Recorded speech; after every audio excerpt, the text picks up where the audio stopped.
So let's just get started. How about Community Church of Boston, March 14th, I'm sorry. Pi Day. Anybody hear that? Today is Pi Day, 3.14. And I see Brian and Rosie just perfectly on cue. I was thinking I'd have to kill some time here, but I want to just welcome everybody and say that my name is Dean, and I am a longtime member and music director and presently serving as administrator and bottle washer and toilet scrubber of Community Church of Boston. How was that for a sacrosanct introduction to a church service? We are blessed with a rich thing this morning on this verge of springtime. My favorite part of doing this at Community Church is to be able to find and identify wonderful musicians to magic our humble stage. And Sol y Canto is no exception to that. It so happens they're one of my most wonderful, finest couple of friends on the planet.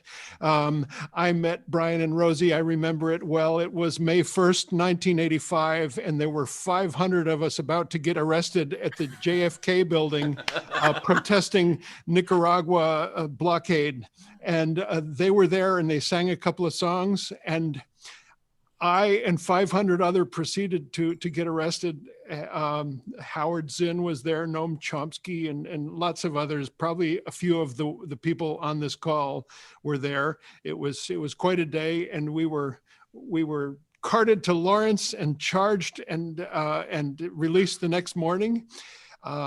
So that was my first little introduction to Brian and Rosie. And 2 years later, we took a memorable trip to Nicaragua with the group Flor de Caña. And we've been buddies ever since, and I've just admired their music and their succession of different CDs, and also their succession of offspring, one of whom sang at Pasim last night, and she's just so lovely and talented. Chip off the old block, say I. Chip off the old block. Folks, will you welcome to Community Church of Boston, Brian and Rosie Amador, Sol y Canto. Muchas gracias, Dean, and the feelings are entirely mutual. We deeply admire and love you. I have to say, this is the first time I've ever done 2 church services in one morning. Not only that, but we left Arlington about a minute ago, and we're already in Boston. It's amazing. Así nomás. It is wonderful to be with you. Thank you, Dean, for inviting us. Muchas gracias a todos. Saludos, Amílcar. Saludos a todos. Buenos días. Bueno, since today our focus is Puerto Rico, and I'm from Puerto Rico originally, we would like to start with Verde Luz by Antonio Cabambale. Verde Luz is sort of the underground national anthem of Puerto Rico. It's not the official one, but many of us love this song.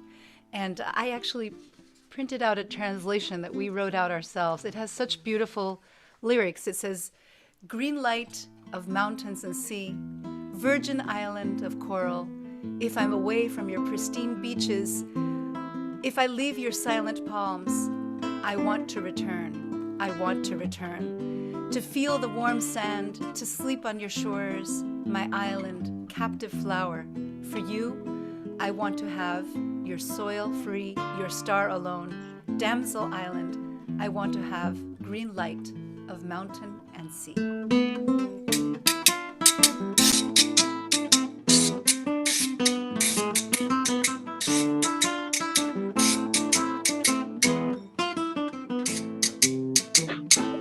Verde luz de monte y mar, isla virgen del coral.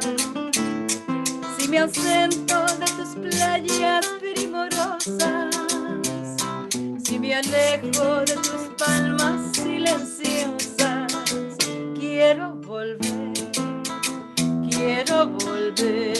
a sentir la tibia arena, a dormir en tus riberas, isla mía, flor cautiva, para ti quiero tener. Libre tu suelo, solo a tu estrella, isla doncella quiero tener. Verde luz de monte y mar.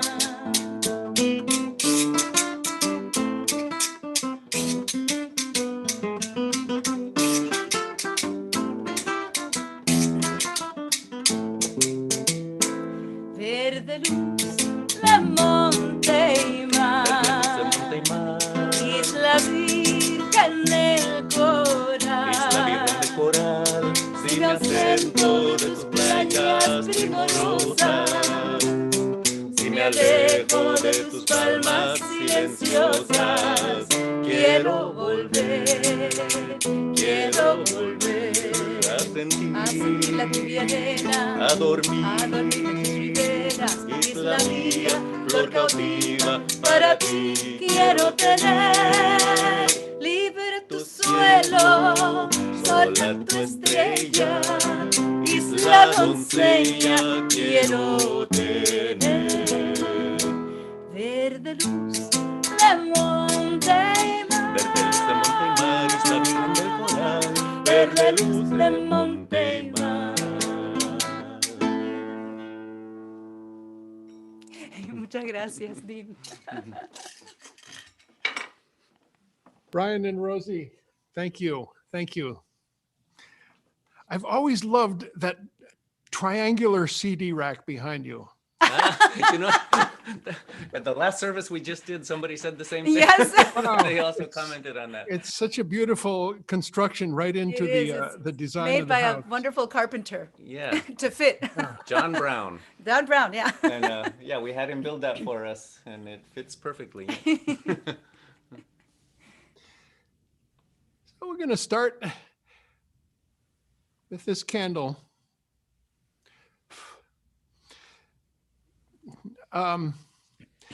Death sucks. And unfortunately, there's too much of it, and it gets to be more of it as the years go by and you get old and your friends. But I just want to remember Bob Datilio, whose altar is behind us underneath our Sacco and Vanzetti plaque. Bob was the world's eminent Sacco and Vanzetti scholar, and we had a wonderful goodbye to Bob last Sunday. And speakers including Governor Michael Dukakis and Judge Peter Agnes and others from 4 different continents. It was a really memorable thing. This morning, I want to also remember a friend from El Salvador. All of you know that I travel there frequently. Haven't in the last year for obvious reasons, and I have this incredible friendship with this town, Isotalillo.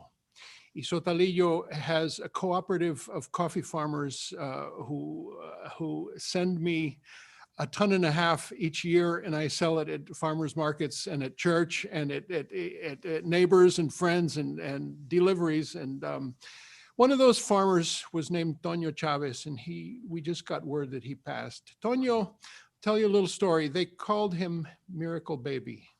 His father was Felix Chavez. Somebody is showing the label to the coffee, the coffee label.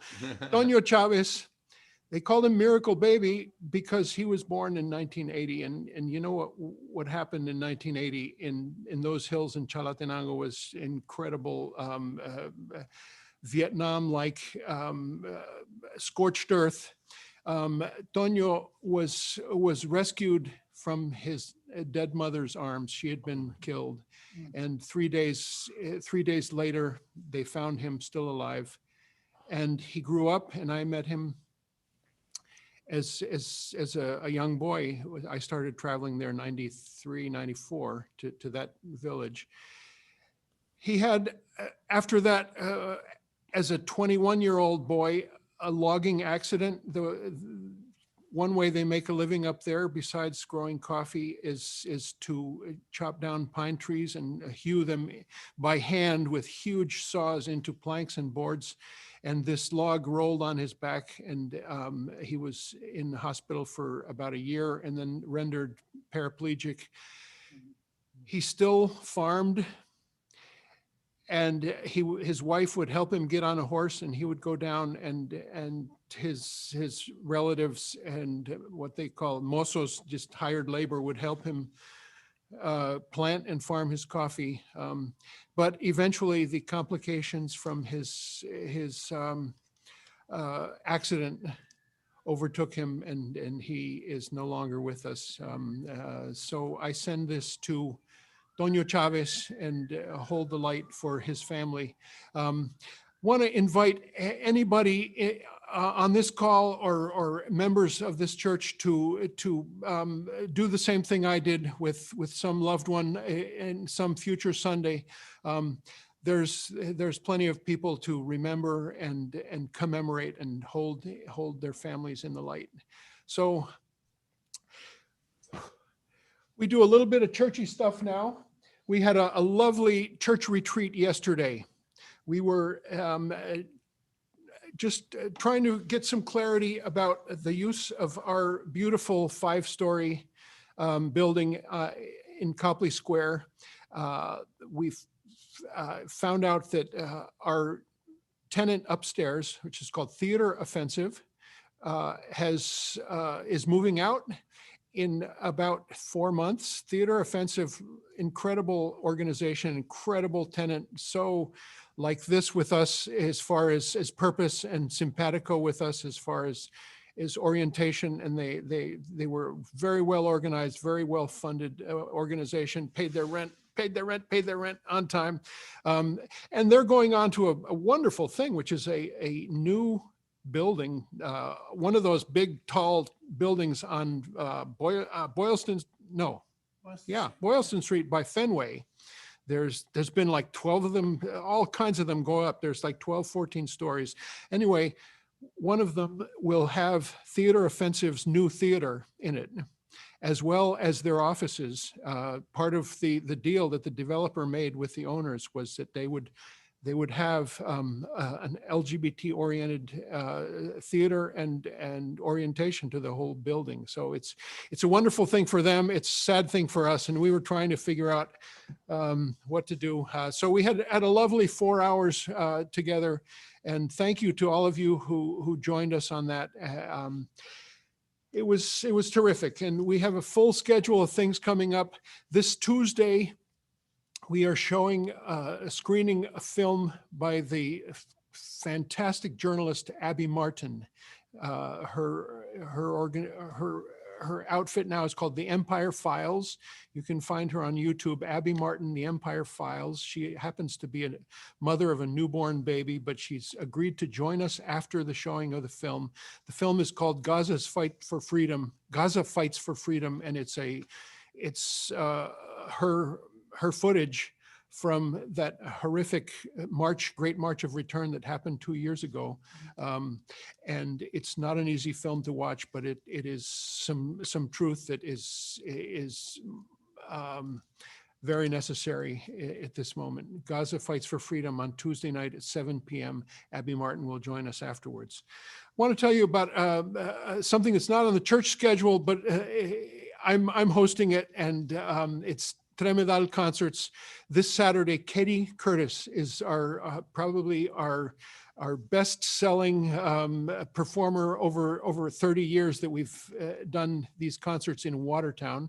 We're doing just this one virtual one for this whole season. Katie Curtis, she will be, her opener is named Annalise Diamond. Annalise is 20 years old, and she is a beautiful singer. She has some intellectual challenges, but has a smile that will light up your world and make you forget that we're in a pandemic. And she sings beautifully. And her mother is named Lori Diamond, and her stepfather, Fred Abatelli. You got to see, just for the opener, it's worth the price of the ticket if you want to pay. It also happens to be that it'll be on a Zoom and a YouTube. So if you want to see it for free and can't afford to pay, all funds, all proceeds to our scholarship program in Watertown sister city, Nueva Esperanza, El Salvador, university and high school students. I want to tell you about next Sunday. We have the journalist Ben Norton, who lives in Nicaragua, and will give us an overview of left social movements throughout Latin America. And he's just a top-notch young journalist, just like Abby Martin, actually. And so we have a full plate. Feel free to look on our website. We've just created a page that's links to a lot of different virtual programs we've done in the past year, and there have been some really great ones. Chris Hedges comes to mind, mostly because it just so happens he garnered 30,000 views in about 3 weeks after the December program. We also have Margaret Kimberly, who was just with us a couple weeks ago for the W.E.B. Du Bois address, which we have once a year. Sometimes I get tired of hosting this, and I remember the old days. We haven't had a minister in about 7 years, and we rotated the task of facilitating these meetings. But just because of the Zoom and because of muting and unmuting, I've sort of hogged the job, but I haven't hogged it. I've wanted to share it with people. So here's a couple of readings. I've got a folder that's called Readings. And that's my way of being a fake minister. And I invite, again, if there's folks who want to contribute a paragraph of something that you think is profound and wonderful, let us know. And you'll be on stage. Oh, this is a wonderful thing. This is the poster. Say their names. Crystal Rollins Jackson. I mentioned her because she's our office manager and publications director and a very talented graphic designer. Say their names. Okay, so, all right, this is the one I'm going to do. Just because Brian and Rosie are here, this is why. We call ourselves a non-sectarian, non-creedal church. That is that we never say, I believe, right? But the truth is that you look up in the archives and all kinds of ministers have been trying to figure out what it is we are for the entire 100 years of our history, and there's a pile this big of who are we? That's the category of that pile of papers that we've found. So this is a sort of a credo from another church that I came upon, and this is called the First Church of Cannabis. Now, I got to tell you, I can't smoke pot because I smoke pot and I can't tune my guitar anymore, either because it makes my brain more musical and I have higher standards, or else because it makes my brain duller and I can't tune. I don't know which one it is, one or the other. Tune your guitar first. Then I'll be able to know, right? I'll be able to know which it is. Okay, I'll remember that. So here's what it says, and I'm not going to read all 12 of the we believe this and do this and don't do this. We are Canatarians striving for a better planet. One love. The new deity dozen. That's the 12 principles. Practice these in your daily adventures in life. Teach others to do the same. 1, don't be an asshole.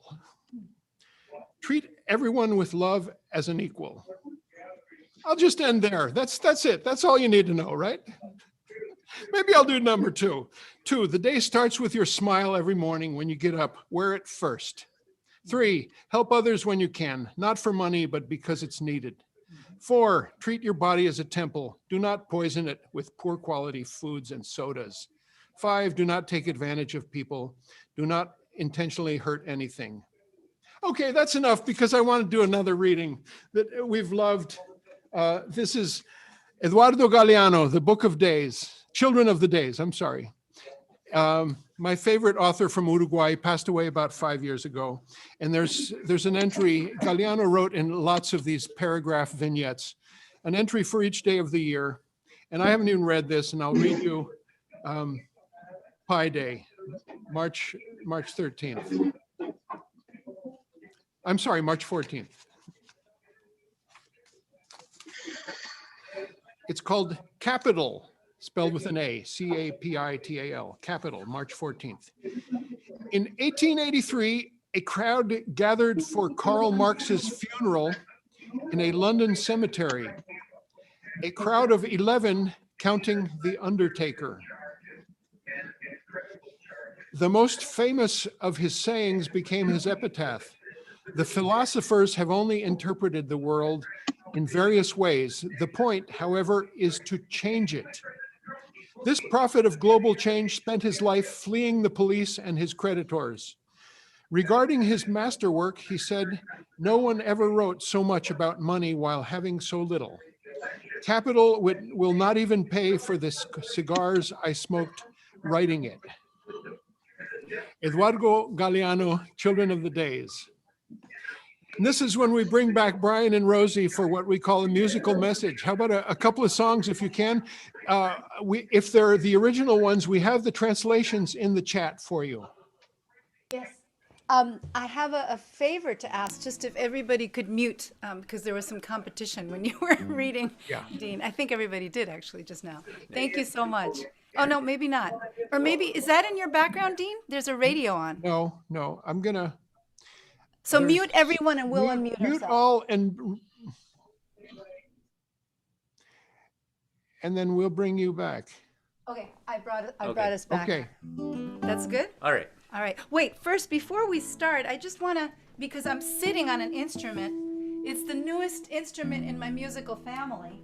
It's my cajon, which is an instrument from Peru. It's used a lot in Spain these days, as you can see. Originally from Peru, yeah.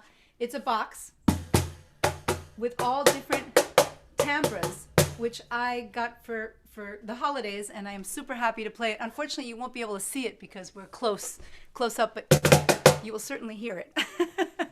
So I'm very excited to share it with you today on this beautiful new song that Brian wrote.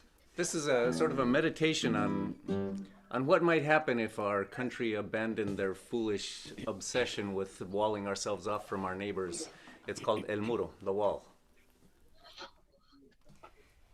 One more second. Okay, now I'm ready.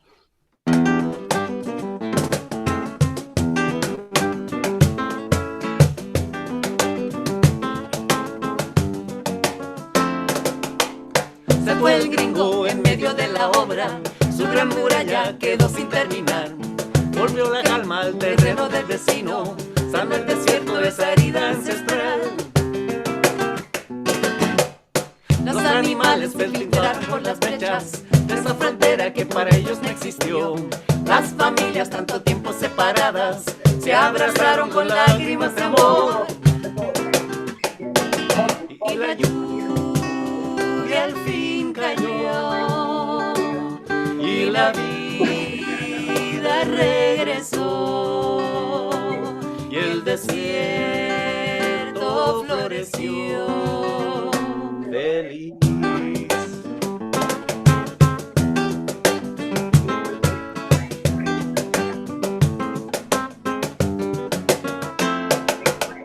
Los artesanos comenzaron sin demoras a desarmar aquel insulto a la amistad.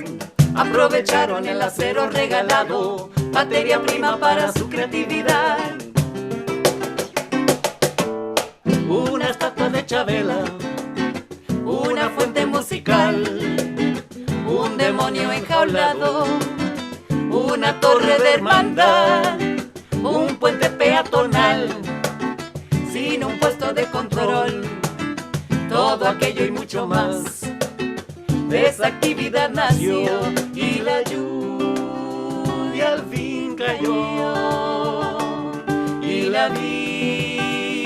regresó y el desierto floreció.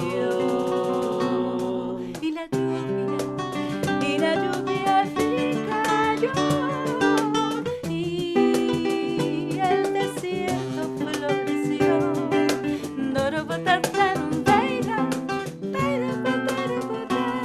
Y la lluvia al fin cayó y el desierto floreció y la gente festejó.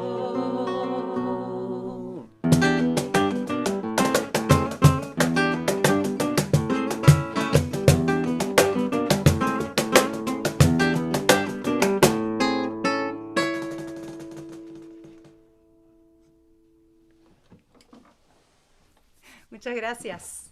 El Muro, new song by Brian. New instrument by Rosie. Do we do one more song now, Dean, or is that later? You don't have to, but I would love it. Oh, well, I don't want to interrupt your plan. No. Otra, si nos hace el favor. Okay, Yeah, fantástico. Okay. We'll do something else from Puerto Rico. How's that? One of my favorite songs that actually we only brought it into the repertoire quite recently, and I love it. It's by Silvia Resach. Bet it rings a bell for Amílcar. ¿Verdad que sí? She is one of Puerto Rico's most beloved composers. This song is called Olas y Arenas. I am the sand, which means waves and sands. It says, I am the sand lying on the beach, envious of other sands closer to the sea. You are the immense wave that approaches, almost touching me, then retreats again. The times that you spill yourself on the wet sand, me believing that this time you'll touch me. You come so close, but then you hide from me and lose yourself in the immensity of the sea. I'm the sand that the wave never touches, lying on the beach, suffering in solitude. You're the wave that gets enveloped in the mist and dissolves in the sea foam, moving further and further from me.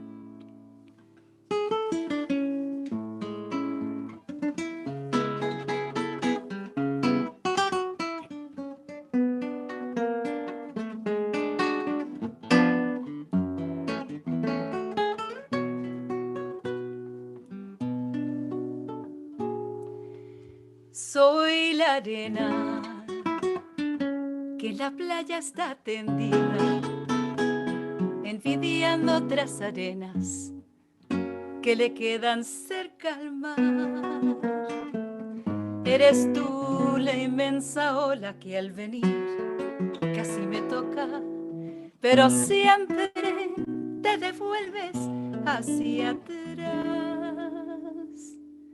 Las veces que te derramas sobre arena humedecida, ya creyendo que otra vez me tocarás, al llegarme tan cerquita, pero luego te recoges y te pierdes en la inmensidad del mar. Soy la arena que la ola nunca toca y que la playa tendida vive sola su penar.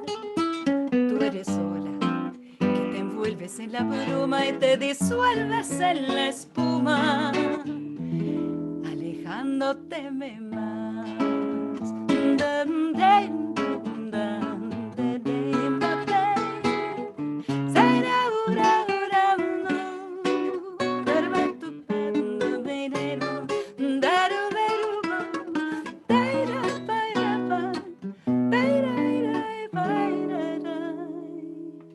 Las veces que te derramas sobre arena humedecida, ya creyendo que otra vez me tocarás, al llegarme tan cerquita, pero luego te recoges y te pierdes en la inmensidad del mar. Soy la arena que la ola nunca toca y que en la playa tendida vive sola su penar. Tú eres ola que te envuelves en la bruma y te disuelves en la espuma, alejándote más. alejándote de más, alejándote de más, alejándote de más.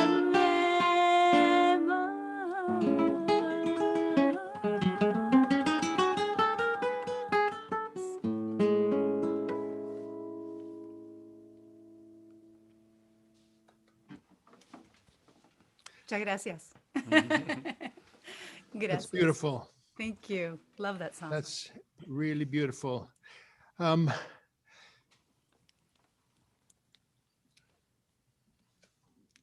want to say hello to a new friend, Amílcar Barreto. And I also want to bring up Ed Pazanis, who has brought to our programs a whole bunch of new people from his stable of friends and acquaintances and contacts. Ed Pazanis, who is also on our board, as well as our program committee, will do the introduction of Amílcar.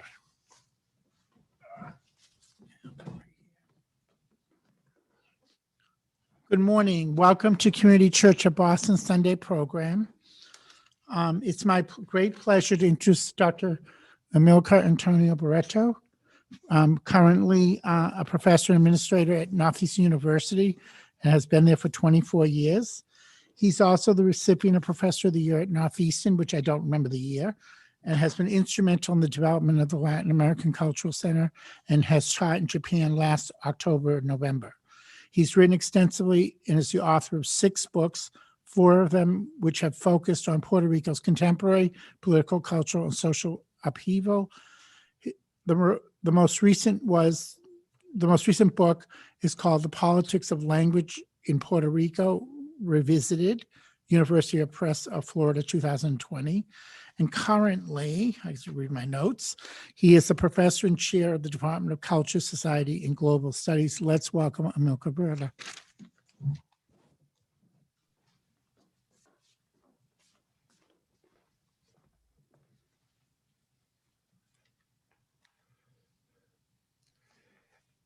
Let's see. Amílcar, we're not hearing you.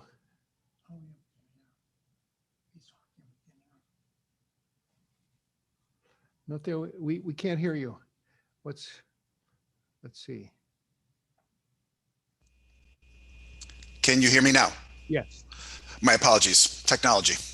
To repeat, I don't know what exactly you anticipated. I mean, I lecture every day. My preference would be to make some brief comments and then open it up to conversation. I think that's when we do best, is when we share ideas, bounce ideas off of each other, etc.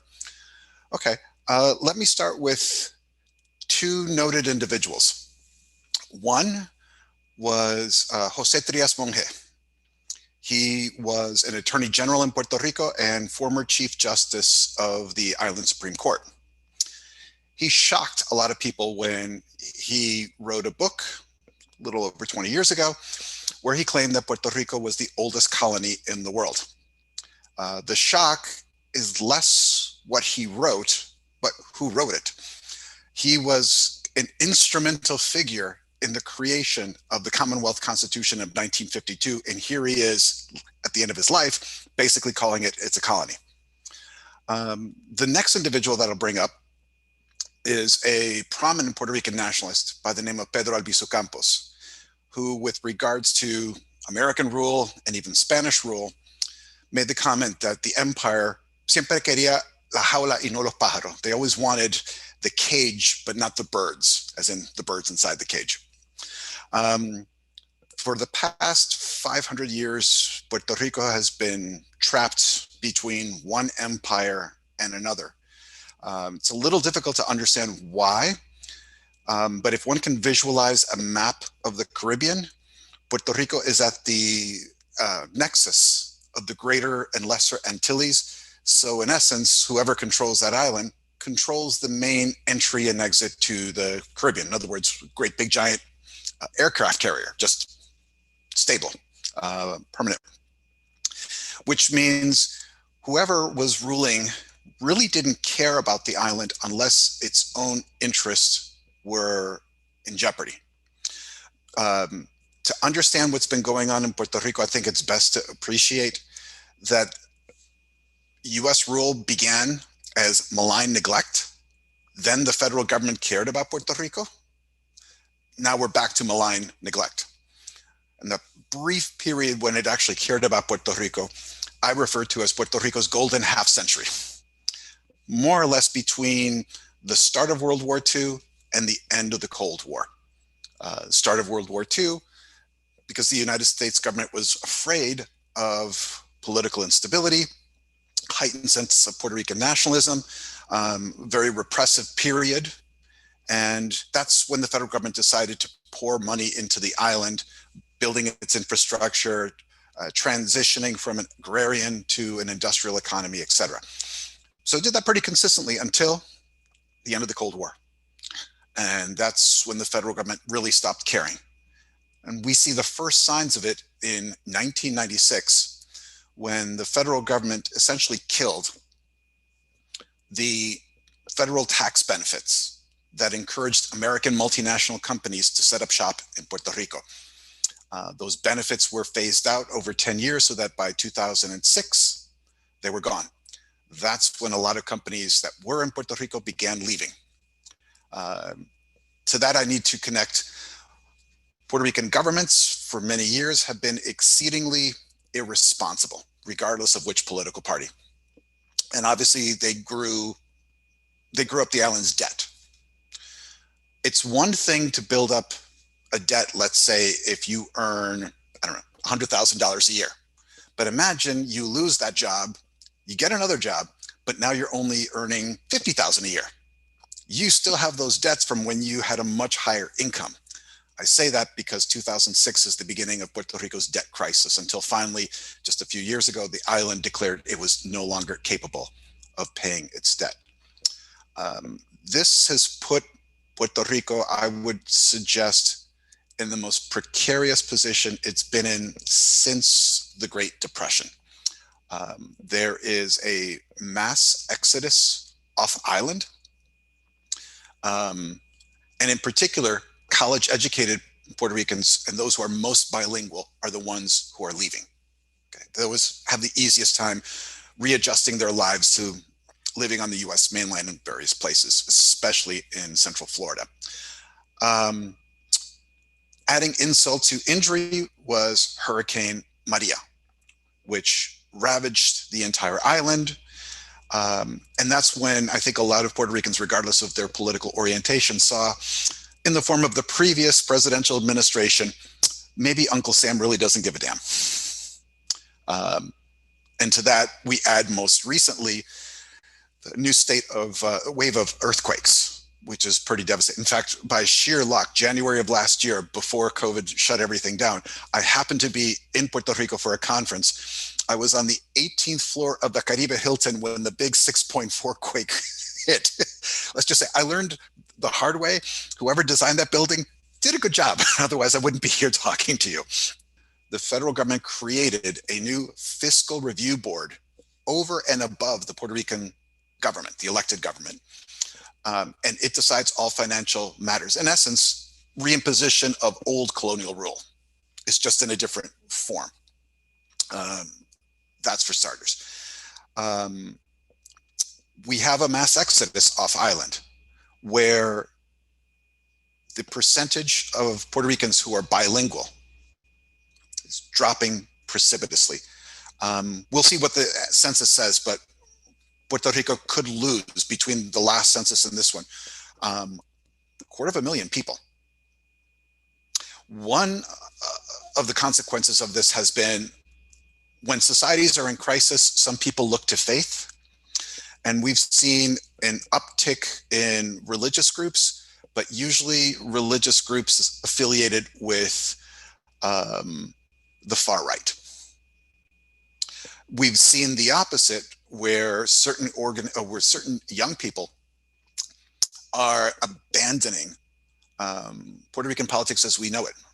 For example, the island's politics has been dominated by two political parties for a half century, creating a very stable, not a good one, but a stable political system. They usually get like 95% of the vote.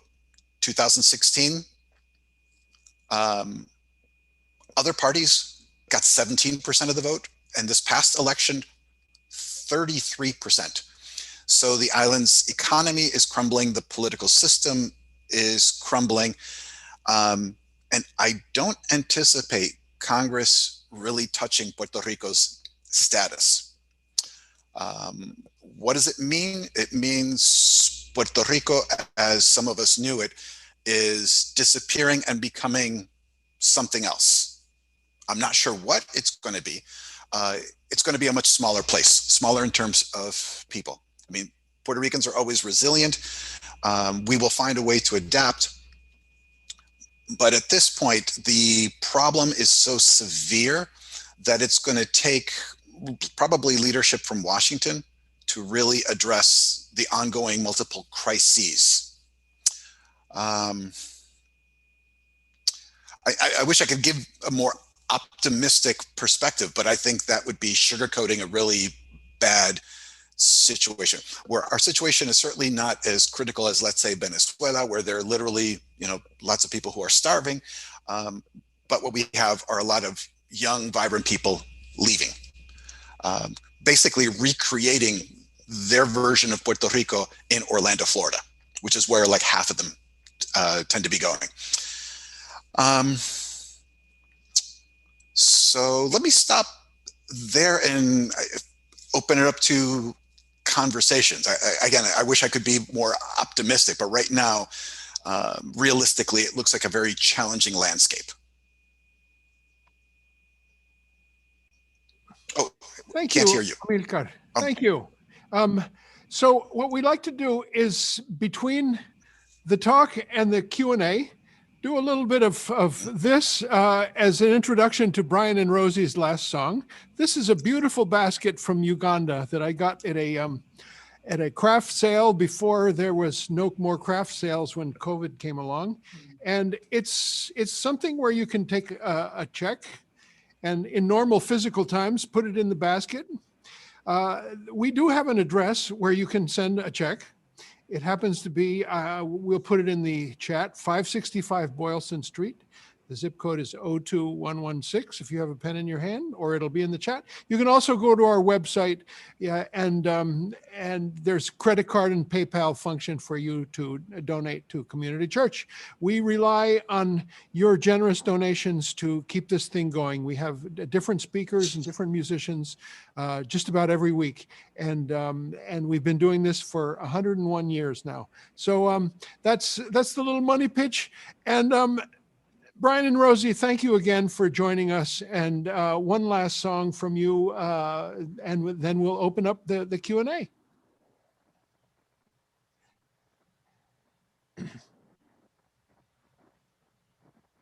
Well, I can't wait for this conversation. I was ready to jump in. I got a question. Muchas gracias. Yeah. Brian's dying to talk. Okay, so this is a song, another song of mine, and it's called La Mama. You remember when you were a little kid and you were misbehaving and your mom would say, "Stop that," and you'd keep doing whatever you were doing, and she said, "I said stop that," and you keep doing it until she just blew her cool, lost her temper, and you regretted that you hadn't paid attention to her earlier. That's the scenario in this song, only the mama in question is La Mama Tierra, all of our Mother Earth. Se acabó la diversión. La mamá ya está molesta. The fun is over. Mom is mad. Y. Otra vez.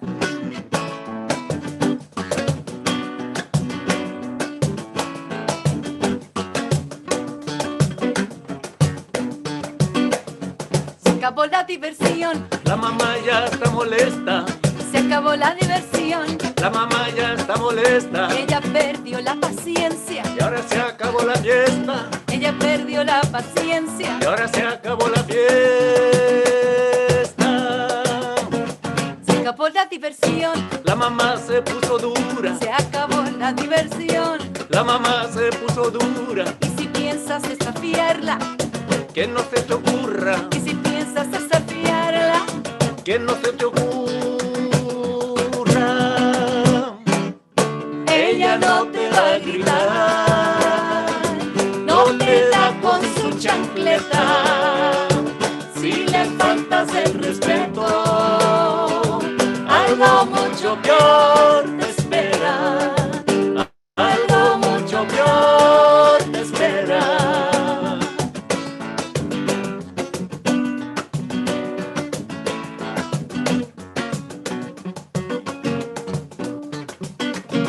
Hemos hecho maravillas, Con nuestro enorme seso, hemos hecho maravillas, con nuestro enorme seso, pero no nos dimos cuenta, de las consecuencias de eso, pero no nos dimos cuenta. de las consecuencias de eso.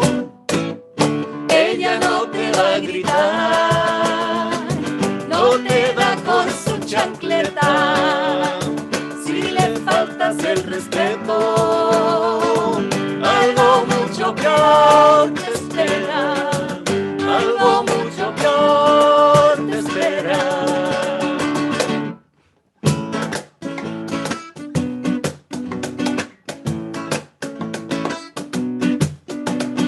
Mama, Tierra, mamá, tierra.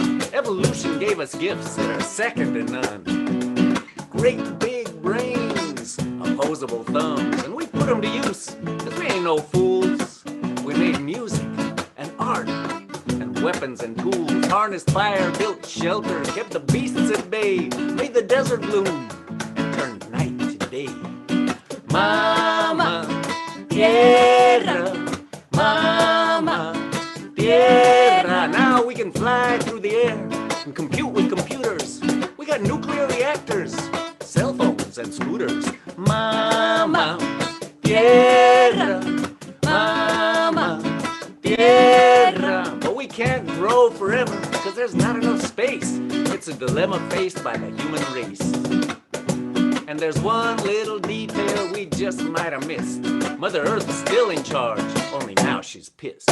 Mama, Tierra, mama, tierra. Ella no te va a gritar, no te da con su chancleta.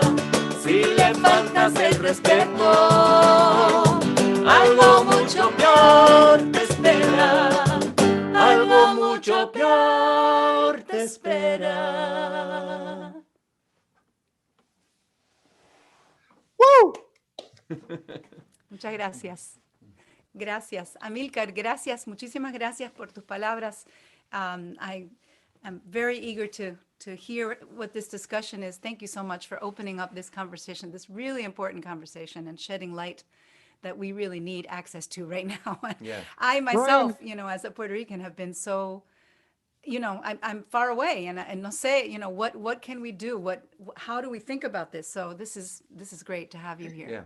Actually, I do have a question if I can start. Yes, please. The last Open time we were in the Puerto Q&A. Rico was a few months after Hurricane Maria.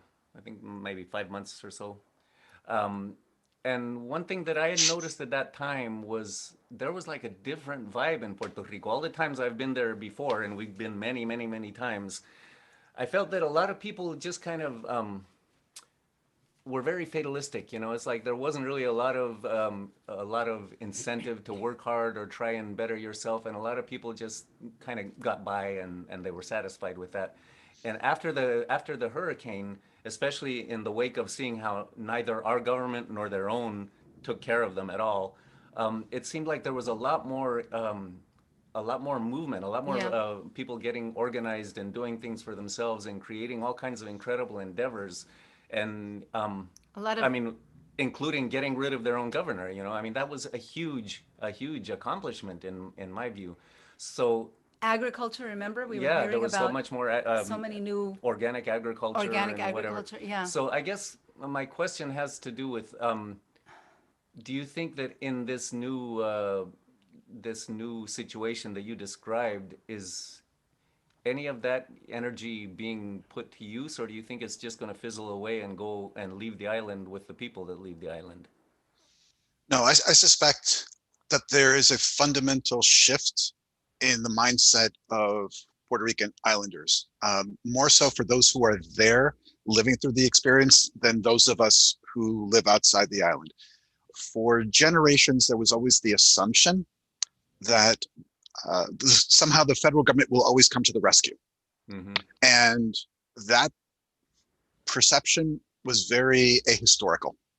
It only took into account the good times between World War II and the Cold War, and really didn't take into account what was happening subsequently. And I think that's when a lot of folks realized we can't rely on that government anymore. And if we're going to survive, we're going to have to do things on our own. It's challenging because the resources that an ordinary person has is never going to compare to the resources of a large government. But a lot of folks said, we just have to do it by ourselves.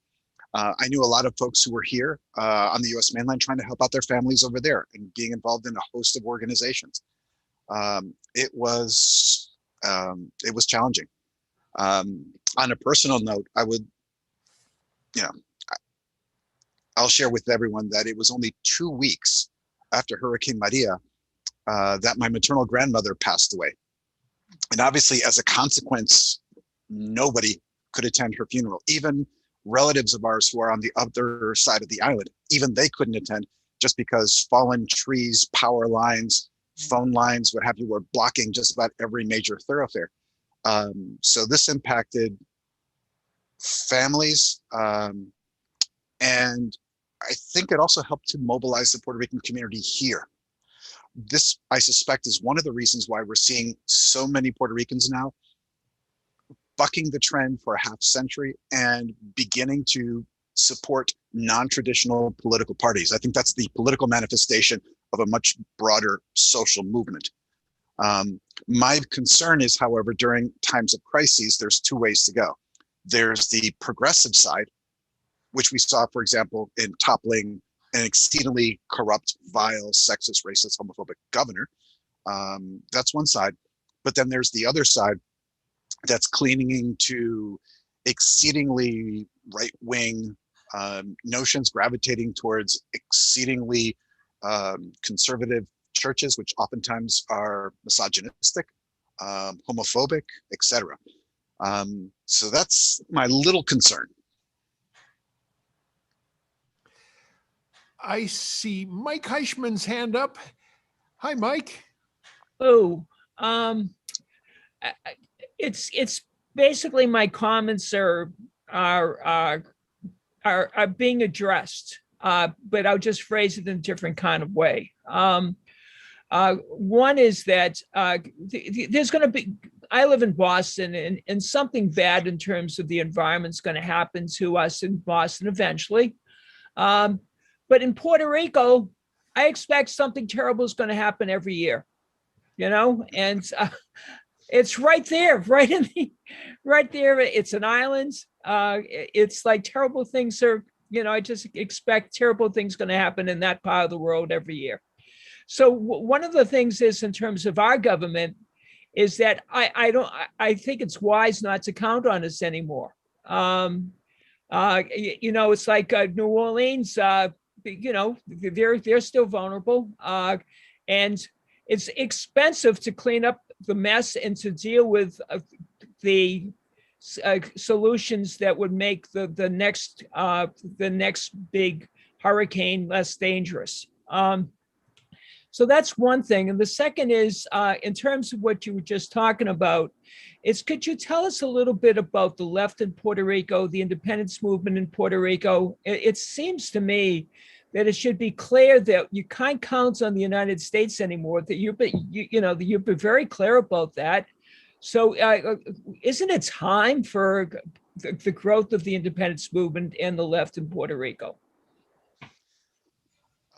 Traditionally, the independence movement in Puerto Rico has support in the single digits. And there's a couple of reasons for that.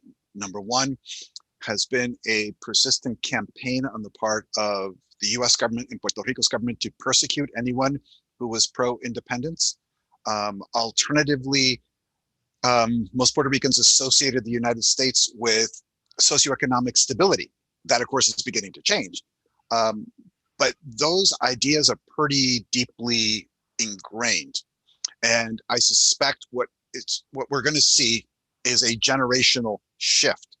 Now, how the next generation moves in terms of Puerto Rico status, I can't predict at this point. But I don't see at this point, number one, a surge in support for Puerto Rican independence, but more importantly, I don't see any interest whatsoever in Congress to tackle Puerto Rico status. Not at this point. In terms of natural disasters, by the way, I do agree with you. Puerto Rico is challenged by the fact that where it's located, it is in the line of fire of a lot of hurricanes. And between global warming, rising sea levels, we're seeing a lot of the coast in Puerto Rico being gobbled up by more aggressive sea waves. Add to that, yes, Hurricane Maria was a once in a century storm, a direct hit by a Category 5, but the infrastructure on the island is so fragile. Even a Category 1 could knock out all the electricity in Puerto Rico for months yet again. Self-reliance takes a couple forms. Yeah, one is let's do what we can in our neighborhoods. The alternative is let's leave the island. Charlie, I see your hand up. You're muted. Actually, Karen has the question. Okay.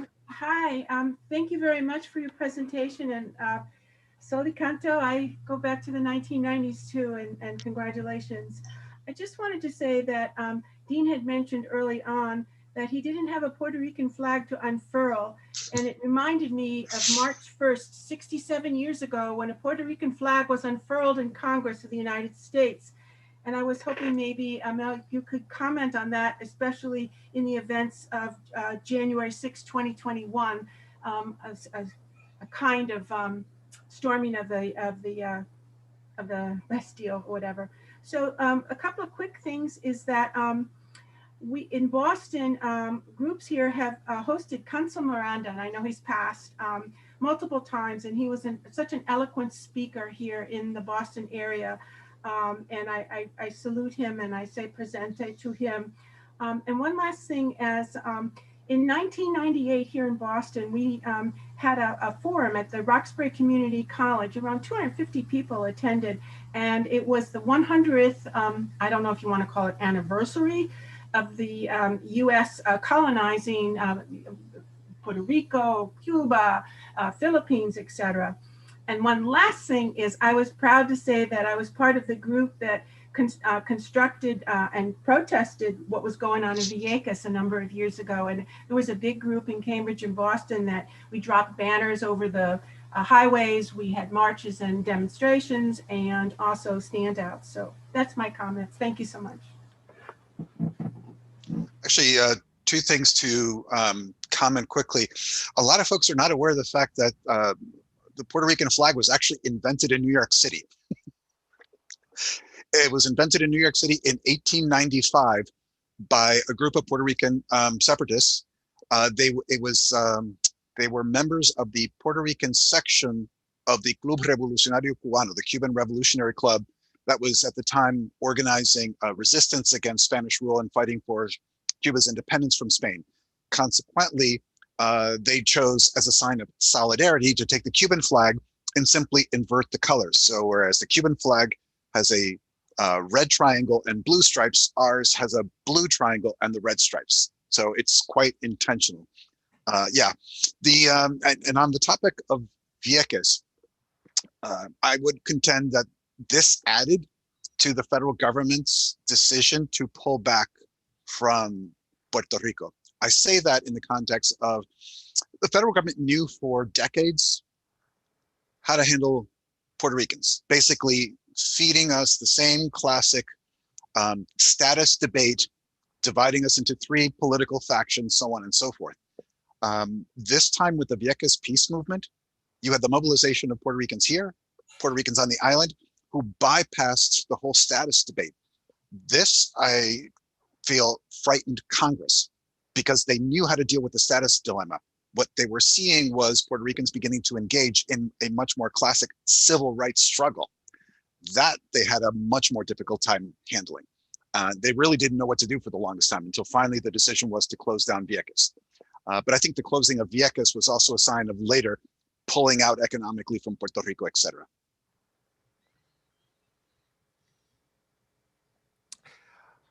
I want to ask Amílcar about something I heard, which is about people who want statehood. Mhm.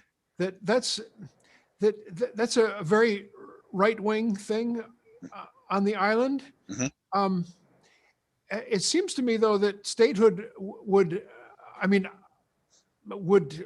more benefit Democrats than Republicans, in that Puerto Rico probably predominantly is more liberal than conservative. And I wonder why that would be, that they would want statehood.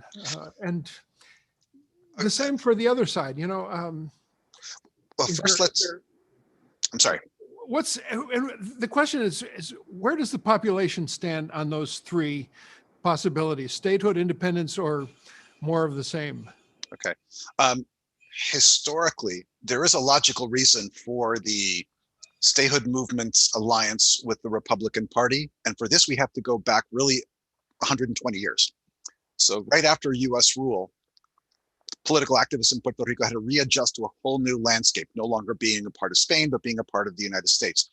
And if we go back to, let's say, the year 1900, keep in mind that the Democratic Party of 1900 had a huge segregationist wing, okay, which would remain intact until the 1960s, when finally the Democratic Party reluctantly and timidly embraced civil rights. But until then, any alliance between the statehood party, the statehood party in Puerto Rico, whichever one it happened to be, and the Democrats really was a non-starter. It was a possibility with the Republicans. So that statehood Republican alliance goes back to the very, very earliest parts of the 20th century, which has meant that, yes, the statehood party on the island finds itself in a dilemma where its natural allies probably would come from the center left in the US, like the Democrats feeling more willing to accept a Puerto Rican state. But that alliance with the Republicans, I think, is going to be very hard for them to break. But yes, I've noticed that the statehood party, especially in the past, I'd say quarter of a century, has, particularly on social issues, really moved to the right, catering much more to evangelicals, being far more openly homophobic. So yeah, but in terms of electoral support, let's just say that so far for the past half century, statehood and Commonwealth have usually garnered about the same, 45 pushing to 50%, independence somewhere around 3-4%.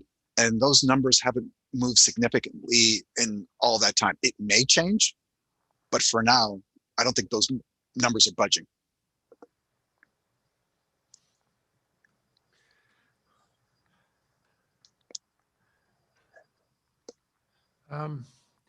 We have in the chat, Joan saying independence, and Joan saying Lolita Lebron jailed 25 years. Lolita Lebron was from my dad's hometown. Which is, what's the name of the town?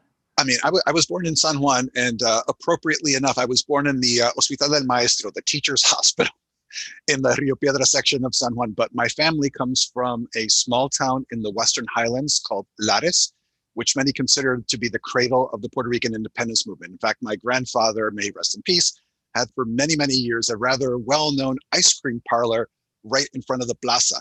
That was my grandfather, Salvador Barreto, but everybody knew him by his nickname, Ginjo. So yes, Lolita Lebron was from that same town. I don't know. Let's see. Lolita Lebron would have been arrested in the 50s.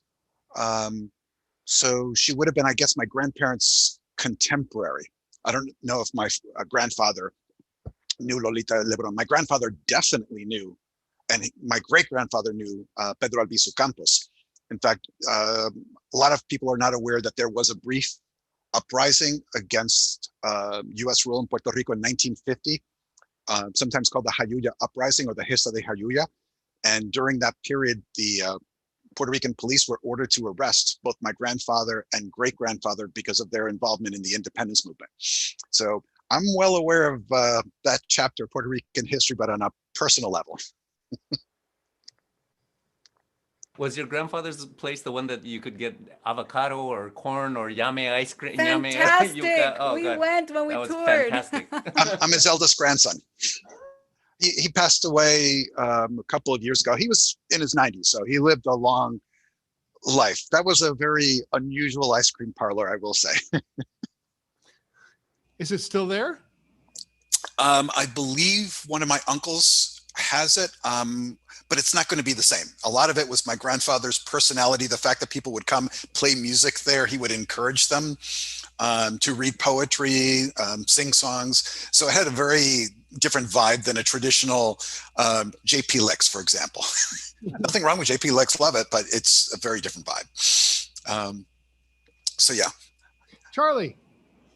This is my question this time. I remember after the hurricane, I heard a number of stories about simultaneous when people were leaving, there was a lot of people with money pouring in and grabbing stuff. And I haven't heard about that much recently. Can you give us an update? This is interesting. As people are leaving the island, there has been an interesting influx of very wealthy Americans buying up property. I know that this has caused some panic on the part of my fellow islanders, but these people are not interested in moving deep into the island. They're interested in beachfront property. So there may be an American invasion of, let's say, the Condado and a few other, coastal high-end properties. But I don't expect them to have any kind of significant demographic impact on the island.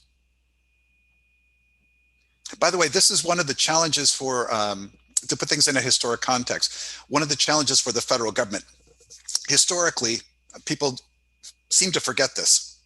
Historically, statehood was a process of reabsorbing westward marching Americans. So if you look at, for example, Tennessee, for example, who populated Tennessee? People from North Carolina who simply moved west. As soon as they move, make that a state. Repeat, repeat, repeat. They're Native Americans, they're either pushed aside or exterminated. That was very easy to do on a sparsely populated North American continent. Spanish-American War, totally different story, because already there were 1 million Puerto Ricans. There were already, I believe, somewhere in the vicinity of 8 to 10 million Filipinos.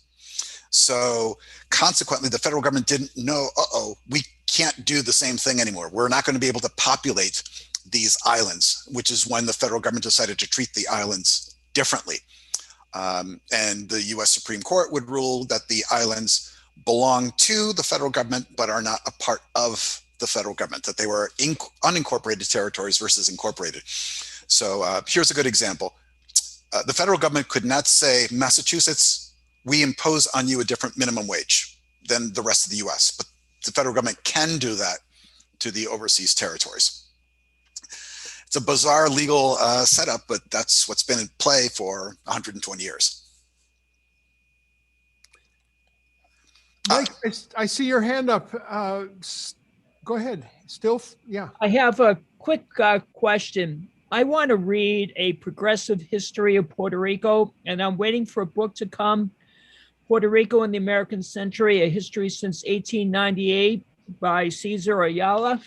Is that a good choice, or would you recommend a better one? I feel bad in the sense that I'm not a historian, I'm a political scientist. So I've read some Puerto Rican history, but I'm not an expert. I will ask you to do me a kind favor. By the way, just type my name and you will find my webpage at Northeastern, and you can see my email. If you can, email me and I'll look through my materials to see if I find something that's better suited. Muchas gracias. Ken Casanova, unmute yourself. How are you, Ken? Hi. I'm okay. I came in late, so I don't know if you've been asked these questions. First, I understand there was forced sterilization of many Puerto Rican women without their knowledge, so that's about my first question. My second question, was there a massacre in Ponce at some point in the 30s? Yes. Okay. With regards to, I don't recall now the pharmaceutical that was involved in the sterilization, but essentially we're talking about a period that coincided, by the way, with the Tuskegee experiments, where you basically had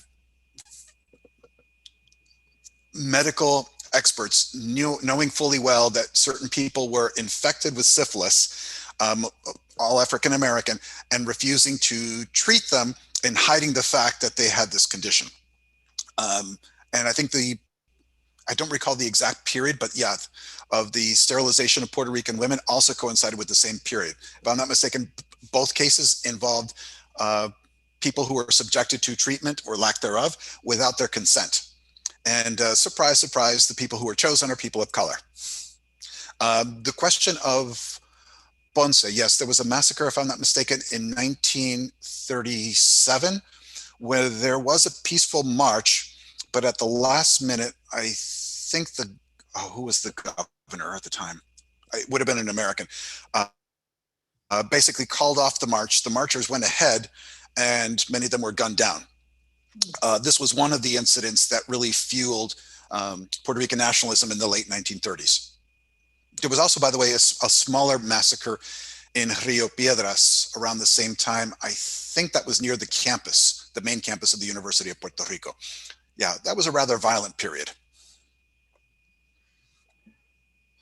Here's a question. Going back to that same period, I had a professor in college named Frank Tugwell, and his father was named Rexford Tugwell. Yes. And he told me that he was the governor of Puerto Rico or something like that. And I don't know anything about him. I just wonder if you do. So from American troops land in Puerto Rico on July 25th, 1898. Immediately, Puerto Rico enters a period of 2 years under military rule. So whoever the president appointed to be, General X became de facto governor of Puerto Rico, but it was a military man. 1900 is the beginning of civilian rule. But from 1900 until 1948, Puerto Rico's governors were all appointed by the US president and confirmed by the US Senate, just like any other federal appointment. So Puerto Ricans weren't electing their own governor. And one of the last governors, was it the last? I'll have to double check. The last American governor, or next to last, was Rexford Tugwell, who was an ally of FDR. He was a New Dealer. So he was one of the early advocates for the transition of Puerto Rico's economy from agrarian to industrial. We have a comment from Dorotea Manuela. Hi, Dorotea. 20,000 plus women sterilized.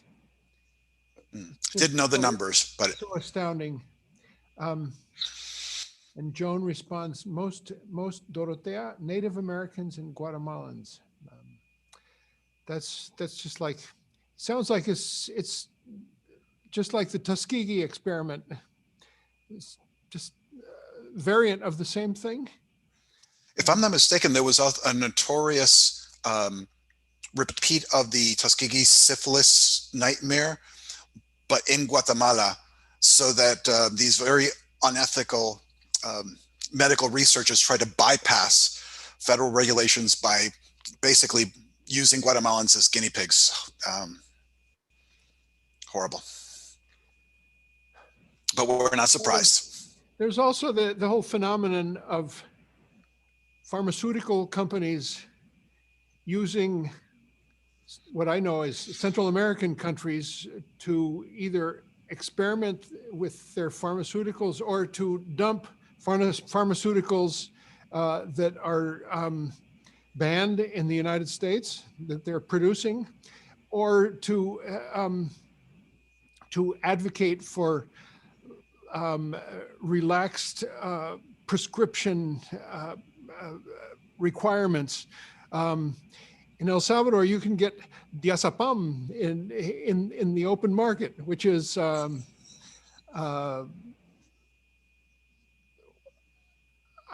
trying to think of the diazepam. What is the generic name for Valium.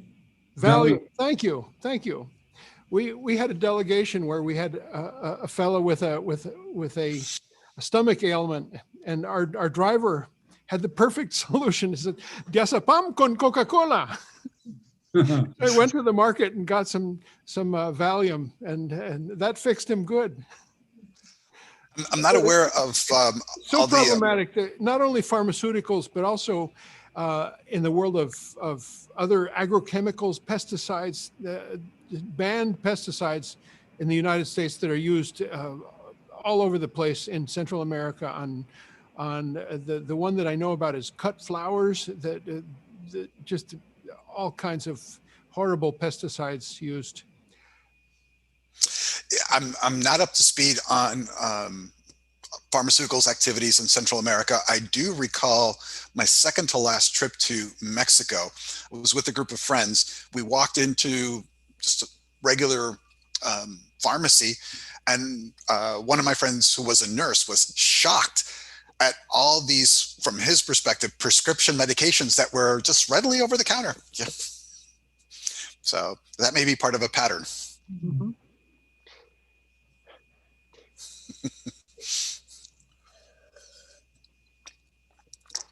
Joan mentions a film that's called Circle of Poison. I see Ken's hand up. Go ahead and unmute Ken. And I also see Judith Woodruff's hand up. Go ahead, Ken, and then Judith. Yeah, you probably already discussed this, but two questions. One, the Great Migration of Puerto Ricans to New York City. And the second, when I was growing up in grade school, in our geography book, it was mentioned that Puerto Rico was the most overpopulated or densely populated place in the world. And that was presented as a problem. And I don't know if that led to the sterilization or not, but those 2 points, if you haven't discussed them already. Well, first let me start with the Great Migration. So when most people think of the Great Puerto Rican Migration, they're thinking period from the late 40s through the 50s. And overwhelmingly, it was in the greater New York City area, though there was a significant diaspora that went to Chicago. I don't recall the exact statistics in terms of population density, but yes, Puerto Rico was exceedingly densely populated. What is missing from that narrative is backtrack 20 years. So because of this will sound shocking, because of a wave of xenophobia, the federal government in the 1920s cracked down significantly on immigration. Well, the factories in the Northeast and around the Great Lakes still needed workers. Where were they going to get them? That's when they started pulling in workers, African-American workers from the South in large numbers, and they started tapping Puerto Ricans to come into the greater New York City area. So it wasn't just economic tragedies in Puerto Rico pushing people off island. There were also large corporations looking for cheap labor, and labor frankly, they could more readily abuse than the folks who were around them. So that's the migration. What was the second part of the question? Populated. Overpopulation. The Puerto Rican government did encourage a lot of Puerto Ricans to leave the island. In point of fact, setting up an office in New York City, which some people jokingly refer to as a quasi-embassy. And a lot of the documents from the Puerto Rican office in New York have now been donated to the Center for Puerto Rican Studies. So they have all those archives. What turns out is now the world's largest migration archive. Not immigration, but migration archive. Yeah, it was encouraged.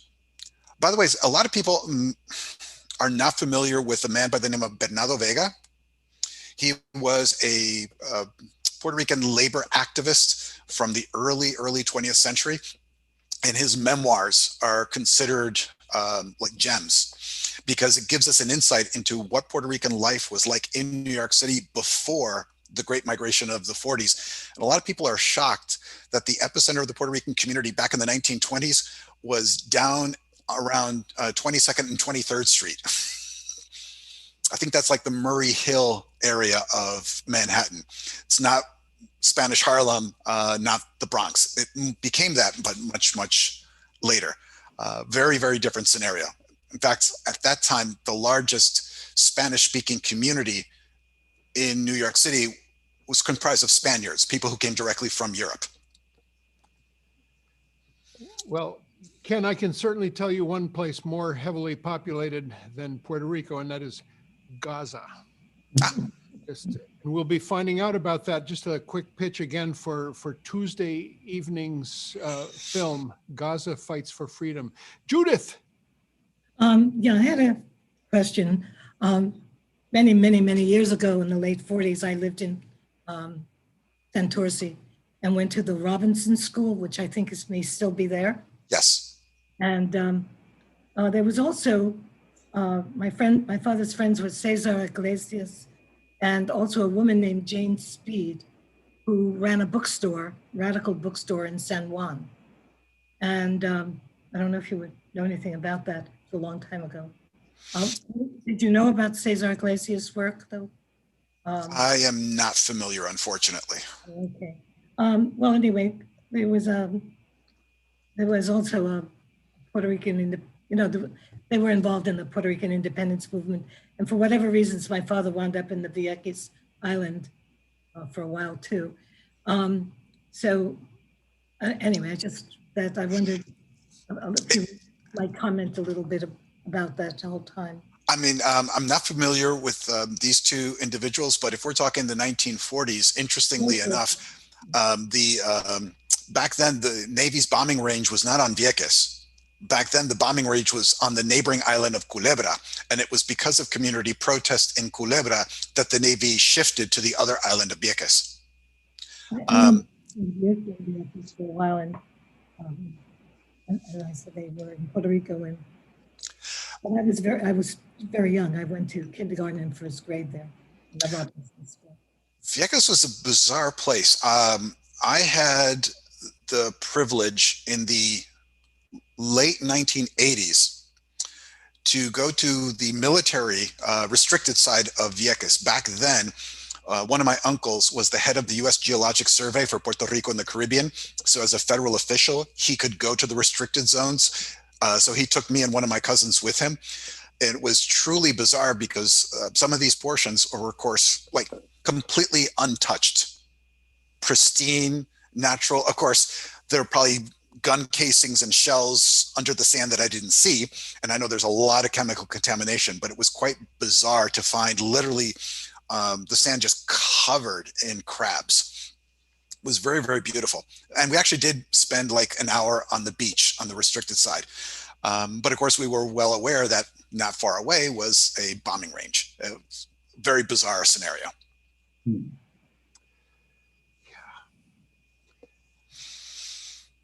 Carolyn, did you have a question?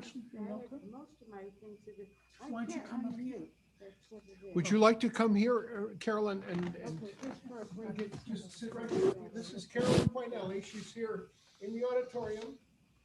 Okay. Thank you very much for your talk today. I had just briefly heard most of the things that I was interested in you've covered, but I had briefly heard that Biden was releasing funds for Puerto Rico for Hurricane Maria that just hadn't been actually even given. And I was wondering whether there were any groups that could receive that, or is it going to basically go to the very rich and bail out the banks the way things have been done in this country? I hadn't heard about him releasing these funds. I allowed it. I hope it goes to the people who desperately need it.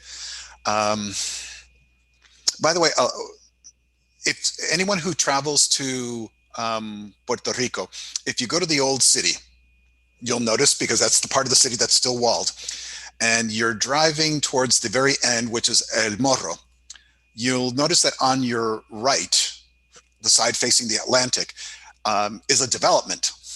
It's a community called La Perla, literally the pearl.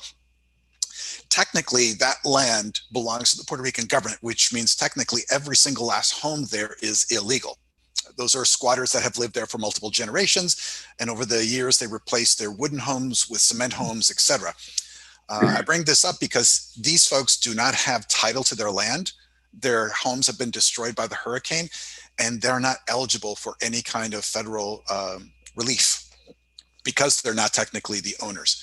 So there are communities like that of squatters where they're really suffering because they don't have title to the land. I'm not sure what's going to happen with them.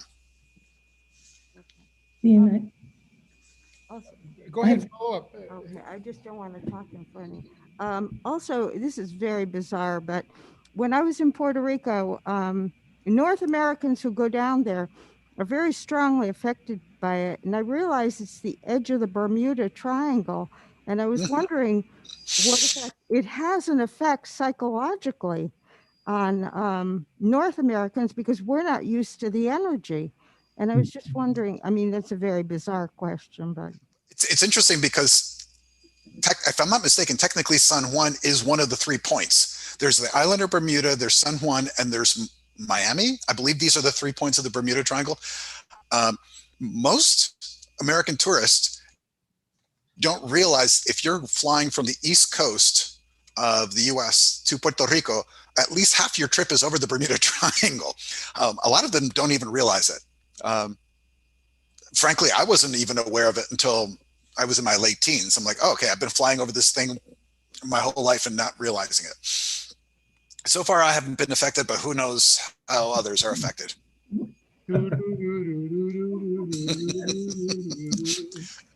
Yeah, we have enough mysteries in Puerto Rico with, number one, with the alleged chupacabra that was running around, the so-called goat sucker. But by the way, this is a separate issue, but a significant challenge in Puerto Rico right now is the invasion of a lot of non-native species. So we're suffering some of the same effects as Southern Florida, people who've brought in exotic pets and have let them loose. Here's an example. In the 40s and 50s, there were a lot of rats in sugarcane fields, and they were getting sugarcane workers sick. So they brought in the mongoose from India, figuring, oh, you're a cobra killer, you could certainly handle these rats. Instead, I forget the eating pattern. One is diurnal, the other is nocturnal. No. So instead, the mongoose started running around chasing and eating chickens. It didn't do any good. We now have iguanas in Puerto Rico, which are not native. They're native, I think, to Central America. So I was kind of shocked when I was at the Caribe Hilton and I see this 3-foot-long iguana, but of course, like 2 feet of it is tail. Has that unnatural bluish greenish hue to it. So we've got a lot of invasive species, including now some crocodiles, not crocodiles, alligators that people have smuggled into the island. Our poor ecosystem. I think we're getting near the end here. If there's any one more person, otherwise, we'll just say thank you. This has been really rich and beautiful. I want to say again, thank you to Brian and Rosie, Soli Canto, for joining us and playing such beautiful music. And those songs of Brian's are fabulous, just as many others that he's written. I think of one he wrote that's called Son Niños Carajo, which means they're children. Maybe God damn it. Which is worse, carajo or God damn it? It's about child separation at the border, and there was just such a. It's called Nana Rabiosa. Thank you for that, Dean. Nana Rabiosa, Raging Lullaby. It's available on actually on our new CD, En Vivo en Familia, but it's also available for free on SoundCloud, and we're on Spotify as well. Nana Rabiosa. Nana Rabiosa. All right, that is Nana. Rabiosa. Rabiosa, that's right. Thank you. Angry lullaby, something like that. Raging Lullaby. It's the amazing songs from Brian and Rosie. Amilcar, thank you for joining us. Thank you. Say hi to all the different people.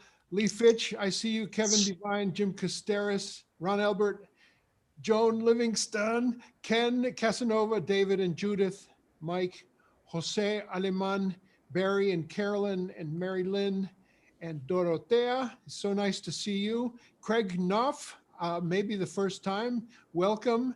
We hope to see you again sometime soon. Craig spends a lot of time with our friend, oh, come on, what's his name? Who does, he and I do, in normal times, do a series of world music here in Warren Senders, here in this beautiful auditorium. Check out for when times are back again for more beautiful world music here in this auditorium. I see Lenny Shames joining us from Brunswick, Maine. Thank you all for being with us. Gonna keep on walking forward. Keep on walking forward. Keep on walking forward. Never turning back. Never turning back. Gonna reach across our borders. Reach across our borders. Reach across our borders. Never turning back. Never turning back. Thank you, everybody. We declare the meeting over. Meeting at the building is over. And thank you again, Amilcar, Brian, and Rosie. We'll see you all again next Sunday. Ben Norton is coming up. John Bach, longtime activist friend from the Friends Meeting House in Cambridge, is joining us soon. Wonderful programs in April and May. Love you all. Take care. Be well. Do good.